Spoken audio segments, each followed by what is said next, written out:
Hello, everyone. Thank you so much for being with us today. My name is Dr. Circe Compte. I'm a fellow at the HIV Center, and it is an honor to present details about my work investigating cognitive decline among Black sexual minority men ages 50 to 79 in New York City. So just to give you a bit of a roadmap of what I'm going to be discussing, I'm going to first share my research experiences with Black sexual minority men in Washington, D.C., because it has influenced my approach to research during my fellowship in Columbia so much. For my research in the fellowship, I'll be talking about my work with the social convoys, cognitive reserve and resilience and risk for Alzheimer's disease and related dementia study, also known, thankfully, just as Convoy Q, which is headed by my scientific mentor, Dr. Bogding. Furthermore, I'm going to discuss briefly my pilot, which was recently funded through the center.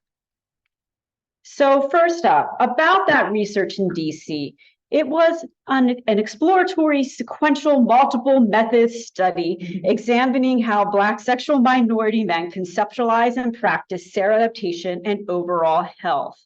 The importance of this research is a given with my audience today, of course. Black sexual minority men live at the intersection of two populations, Blacks and LGBT persons, both of whom are known to be disproportionately impacted by HIV and early and accelerated presentation of cognitive decline. Among the population itself, the CDC in 2015 announced that Black sexual minority men have a 1 in 2 lifetime chance of HIV, compared to white women, for instance, who have a 1 in 508 lifetime chance.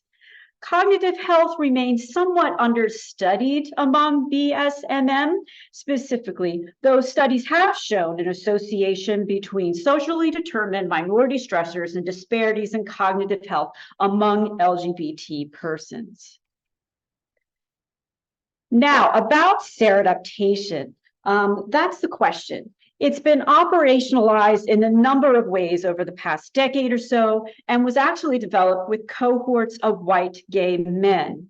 It's generally defined as an umbrella term for interrelated biomedical and behavioral sexual harm reduction approaches, which almost always include serosorting, which refers to selecting sex partners based on known or assumed HIV status, and seropositioning, choosing sexual positions to mitigate HIV exposure and transmission. Seroadaptation has been leveraged in studies with Black sexual minority men, though researchers in those papers concede that the population may practice it differently due to the differences in the lived experience of BSMM compared to white gay men. Now, this work was guided by something called the BSMM Intersectional Identity Framework, a theoretical lens grounded in Bronfenbrenner's Ecological Framework for Human Development or Socioecological Theory, Nancy Krieger's concept of embodiment, and intersectional theory. In the conceptual model for this study, the center shows the different domains of BSMM identity: race, sexual orientation, HIV status, gender identity, and how they inform and are in turn informed by social support and collective stigmas. Here, HIV, race, homophobia. These are shared at the individual, interpersonal, communal, and societal levels. These all lead to seroadaptation, which is shown as a nebulous box, which was why we were doing the research, to know what was going on in that box. DC presented an ideal location for this study. The population of BSMM in the city is large. About 1/2 of all district residents are Black, and 10% of district residents overall identify as LGBT. HIV rates are high, with residents having a 1 in 13 lifetime risk of HIV infection. These maps show that HIV cases, as well as poverty, are concentrated in the district in geographically traditionally Black sections. Though most HIV service providers, these are these little red dots that you can barely see, most of those red dots are located in the sections where predominantly white persons diagnosed with HIV live. So the study approach, I branded my study the Photo Use study, and I used this blue color very deliberately. I didn't want to have an HIV study out there with the color red because people would be very turned off and not want to engage with me. I went through several different phases. The first of these was promotion and recruitment. I worked with local community and clinical-based organizations to reach a diverse range of Black minority men in the district. I wanted to find folks who were identified as Black, were identified as male at birth, resided or accessed care in DC in the past 2 years, and had or wanted to have sexual contact with other men and were 18 and older. During the process, I was able to engage 36 BSMN, and they enrolled in the study, and they spanned 4 different age groups almost evenly, 18 to 29, 30 to 44, 45 to 59, and 60 and older. 11 of them were actually trans women, a third of them were homeless or unstably housed, and all but 6 had HIV. So the whole process for data collection, I used 2 different approaches. The first of these actually was photo voice. And to do that and to do it in a way that was secure, I gave each participant a pre-programmed mobile phone like the one shown here. And every day for 5 days, individuals received a prompt from me through a secure texting module. And when in response to that prompt, they sent in 5 to 10 photographs through the designated app for the day 1, day 2, on the home screen. So they just clicked on that, and then they saw a little form. I can trigger it. Anyway, they were able to securely upload their pictures that way. After the photo voice activity was done, I met with them immediately, and we had a debriefing session about their experience doing photo voice, and they answered additional questions. From there, I gathered all that research together. I did a huge analysis and then went through interpretation. All of that resulted in a picture of health approach and seroadaptation approach among BSMM that was very much grounded in their formative experiences.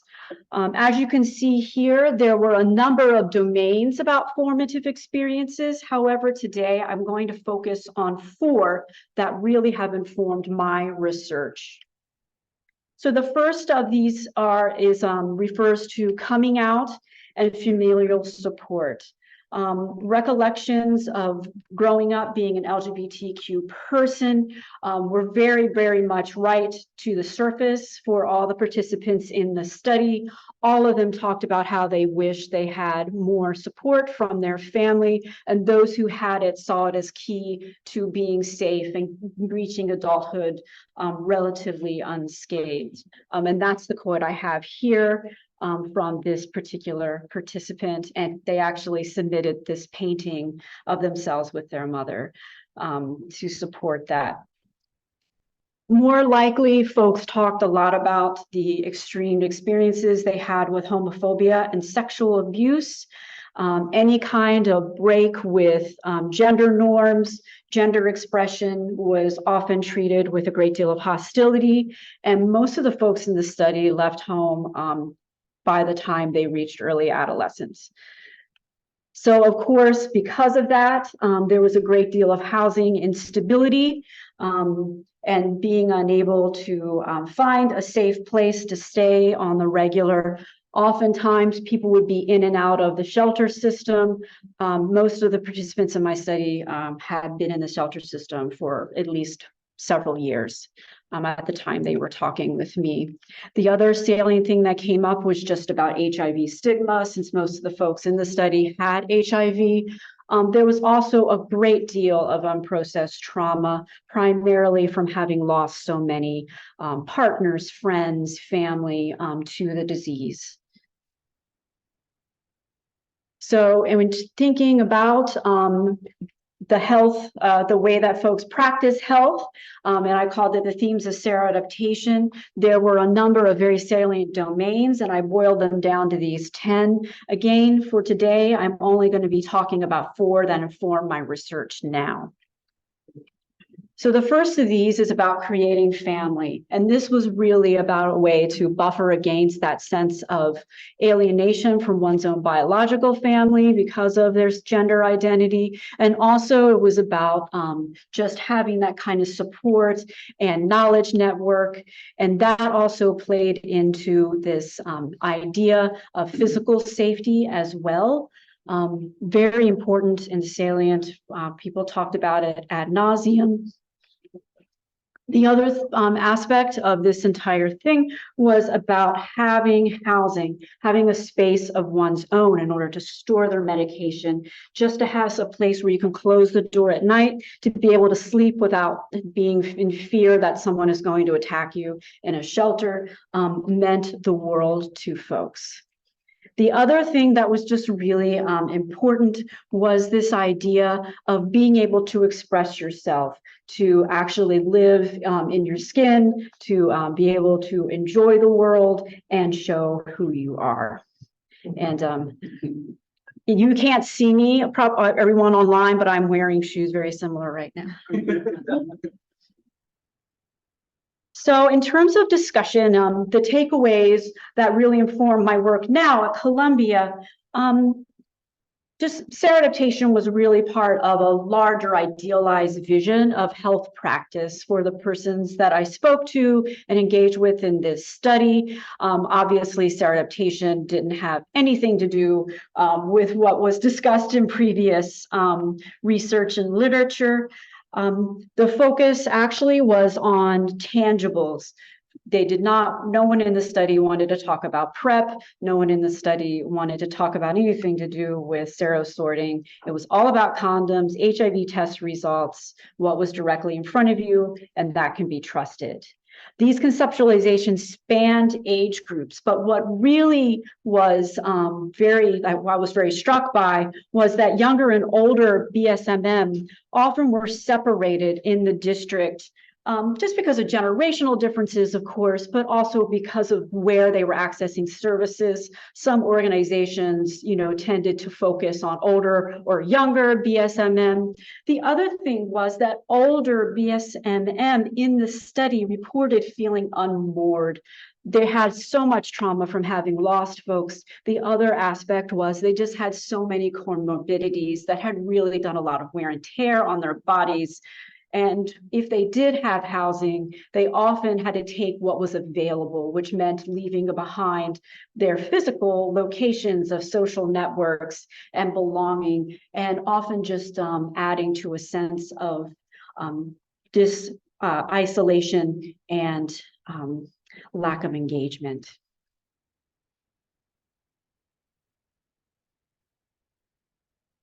So that all leads to today. So I'm working with my scientific mentor on the Convoy-Q study. Now, a lot of you probably know about the Convoy-Q study, but just for those of you who don't, the Convoy-Q compares social convoys, stress, and aging-related cognition of a representative LGBT sample, ages 25 to 85, derived through a random market mailing to LGBT residents living within a 15-mile radius of the study location, which is actually here at the Columbia University Irving Medical Center. Now, these participants are actually matched with a non-LGBT sample who are enrolled in an ongoing longitudinal study of aging and cognitive reserve called the Reference Ability Neural Networks, or RAND study. Now, it is important to note that this diverse sample really allows us to examine the variation of stress, social convoys, and cognition across gender, race, socioeconomic status, as well as their potential impact on persons with intersectional, multiple marginalized identities. Indeed, Convoy Q leverages Scheim and Bauer's intersectional discrimination index, in which participants rate their experience with enacted and felt stigma, regardless of the type or number of stigmatized identities they have. Now, of course, Convoy Q is grounded in previous research. I mean, obviously, I've been writing several papers with the study, one of which is based on analyses conducted during its conceptualization using NESARC, or National Epidemiologic Survey on Alcohol and Related Conditions 3 data. The representative sample enabled us to examine differences in attention and executive or cognitive functioning between sexual minority and heterosexual males and females in 3 age groups: young, 18 to 29, middle, 30 to 49, and older, that's 50 and older. So these graphs actually show that sexual minority men and women had small to moderately poorer cognition than heterosexuals across all age groups, though older LGBT men showed worse deficits. We did not observe that in older sexual minority females, though that may be because of the smaller sample size there. These results may reflect minority stress. Note here that heterosexual and LGBT women scored lower than heterosexual and LGBT men overall, with the one notable exception. This may reflect gender-related oppression, which would be additive in an impact on LGBT women. So discrimination is as intersectional as individuals' identities. So this is the conceptual model for Convoy Q, and it is grounded in minority stress theory, which posits that stigmatized identity status, i.e. non-conforming in sexual orientation, gender identity and expression, age identity, race, HIV, leads to minority stress, which is additive to general stressors. Based on this previous research, we expect stress to have a negative impact on cognitive functioning, with the relationship between identity status and cognitive functioning mediated by minority psychological distress. So right now, we're doing some preliminary research to test just that, to understand that mediating effect of minority stress and the relationship between LGBT identity and cognitive function. Now, all of this is based on literature about cognitive and health disparities among LGBT adults. And we have several hypotheses, 3 of them actually. And the first of these tested whether or not LGBT adults will report higher levels of stress than their non-LGBT counterparts. And indeed, we did see that. We had 6 different measures here, and 4 of them were statistically significant. For the second hypothesis, we saw similar results. We hypothesized that LGBT adults will perform less well on cognitive functioning tasks than non-LGBT adults because of the issues we discussed before. And here, 6 cognitive variables were statistically significant. Now, you'll note that not all the scores show that LGBT persons scored lower than non-LGBT persons. But do note that LGBT persons scored lower for executive function, which we posit is because of that minority stress. To test our final hypothesis, we did a mediation analysis.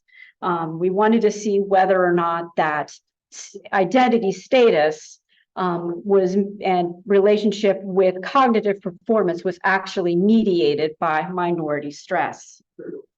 And after doing some analyses preliminarily, We did actually see just that. These are these results right here. And it shows that identity status is at least partially mediated. The relationship between identity status and cognitive function is mediated, at least in part, by minority stress. So what does that mean for additional research? Well, the last thing I'm going to be talking about and sharing with you is my pilot study, which is very exciting. I know Paul shares in my excitement, and so does my colleague May, who also was funded. So I'm going to be doing some work about investigating cognitive decline among Black sexual minority men, 50 to 79 in New York City. And now, obviously, I'm building a bit on the Convoy Q study, but where my work in particular does differ from that study is my focus on the social nexus.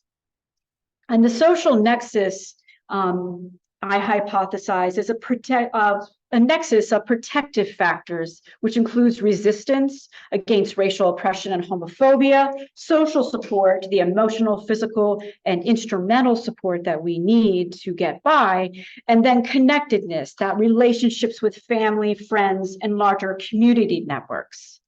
And I argue that the social nexus may buffer against the negative impacts of minority stress and serve as a site of intervention where we can develop protocols, different projects, and the like to help protect and bolster cognitive reserve among this population and foster social connectivity. I have three different aims. The first of these is about building my own networks with community leaders, BSMM popular opinion leaders in New York City. This will be working with individuals as well as with organizations. And we actually already have two organizations on board, Housing Works and the National Black Leadership Commission on Health. The second thing that we're going to be doing is developing and piloting a multifaceted qualitative approach.